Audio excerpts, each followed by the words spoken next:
The Boston Celtics have officially gone all in. Brad Stevens has constructed the roster that he wants, and he's got them all locked up for the next 5 years. Now, he's definitely paying a hefty price, but he has the best starting five in basketball, the number 4 rated net rating team of all time last year. They're all coming back. He has handed out some major extensions this year, though. Almost $500 million worth of extensions. 5 years, $315 million for Jayson Tatum, the best player on this team. Well, arguably. Derek White gets 4 years, $126 million in a contract that'll probably look like a steal in about 3 years. And then Sam Hauser, the most recently, got an extension. And he is going to be earning 4 years, $45 million a year. Once again, a contract that I think, much like the Isaiah Joe contract in OKC, will be very, very valuable down the line. And shout out to Brad Stevens once again. I mean, Hauser, yeah, he only averaged 9 points, 3.5 boards, but that was in 22 minutes a game. And he's one of the best shooters in the NBA, especially off the catch. Got Javon Carter's neck right there. 45% shooting from the field, but that is kind of low because he just strictly shoots threes, 42% from beyond the arc, 6 attempts there. He's an above-average defender. He proved this in the finals. He is an above-average defender. He is not the weak link, and there really is no weak link for this Celtics team. Now, they're going to be paying nearly $500 million for this roster next year. That luxury tax is going to get them, coming in at nearly $270 million after this season, and the second apron is going to really hurt them. I mean, here's a list of the restrictions that you essentially cannot do with the second apron. No 2-for-1 trades. You cannot include cash in a trade, so you can't combine contracts either to trade for a player with a larger contract. Your first round picks, 7 years out, are frozen, so they cannot trade their 2031 first round pick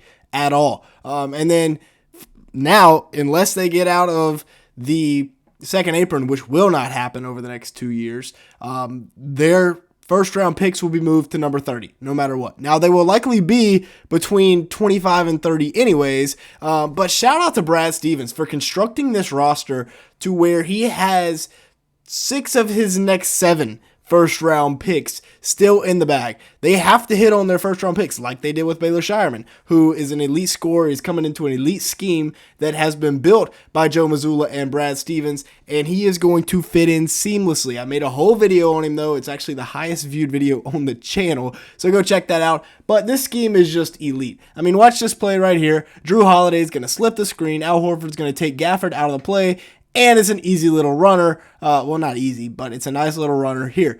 Drew Holiday does a lot for this team, though. He is an absolute clamp demon on the defensive side of the ball. I mean, he's guarding Julius Randle there, and then he locks up Jalen Brunson here. Shot's not even close. Remember, in Milwaukee, he averaged 19, 7, and 5, so he was an elite offensive player, as well as being great defensively, where he was 2-time all-defensive first team. Give me that, Jaime Jaquez. And he guards the 1 through 5. I mean, here he is locking up Cat, coming behind for the steal, and then here he is once again switching the ball screen with Derek White and getting that steal from Joel Embiid. And they can do this because they're letting KP play roamer, and he's guarding Tobias Harris off the ball, so he still looms large in the paint. Embiid has to have his eyes up looking at that, and then it leads to an easy dunk the other way for Jaylen Brown. Now, once again, guarding Embiid, questionable shot selection, but Embiid's going to Embiid. And then you also have guys like Al Horford who can step in and knock down the 3. Kristaps Porzingis, both their bigs are stretch 5s.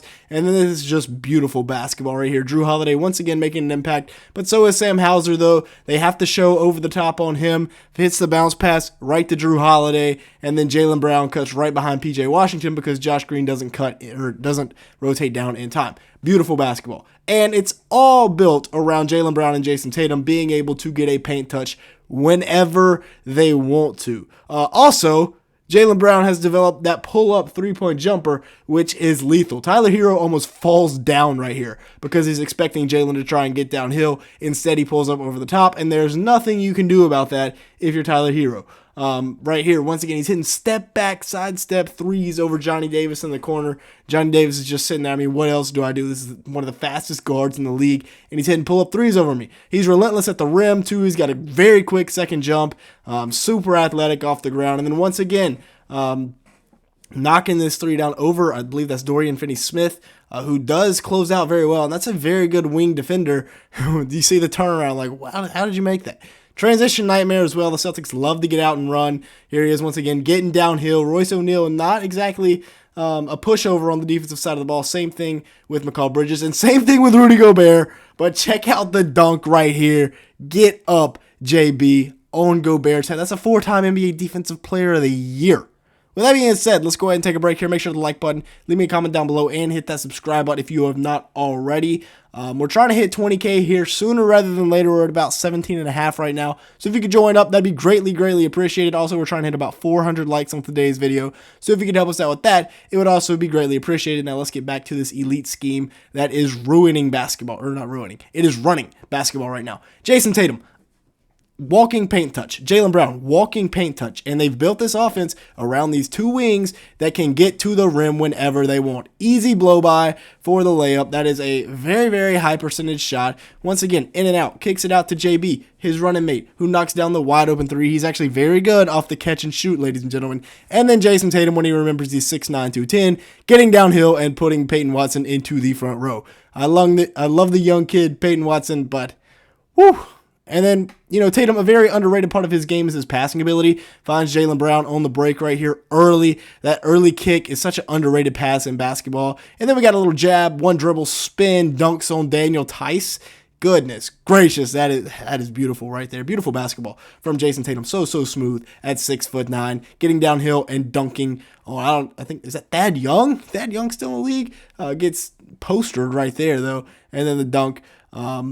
Once again, little spin move here and gets downhill. He's so tough to stop when he goes downhill, and he's not settling for hang threes. He shot the lowest percentage in the league when it came to hang threes last year off the dribble. And it really helps with this roster when you have 4 guys that are guards, essentially, that are slashers, but they can also all shoot nearly 40% from 3, with Jaylen Brown being the exception.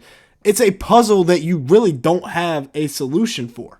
As for the bench going forward, I like it again next year. Pritchard's still very good. He's locked up on a very cheap contract. Same thing with Sam Hauser. Al Horford will most likely retire after this year, although, maybe not. Maybe he'll a couple more years. But Baylor Shireman's going to fit right in. He made 110 threes this year in college, and adjusted to an 82-game season, he would have made over 250, which would have led the Boston Celtics. Now, obviously, he's not going to get that kind of volume, but he finished 12th in Division I in made three-pointers, all while averaging about 18.5 points per game, to go with 9 rebounds, to go with 4 assists in 37 minutes as a 6'6" wing. That is going to fit in absolutely beautifully here in Boston. And 45% shooting from the field, 38% from 3 on 8.3 attempts. Just really good stuff there from Baylor Shireman. They extend Hauser. They have the largest tax bill in the history of the NBA. Them and Phoenix out here setting records.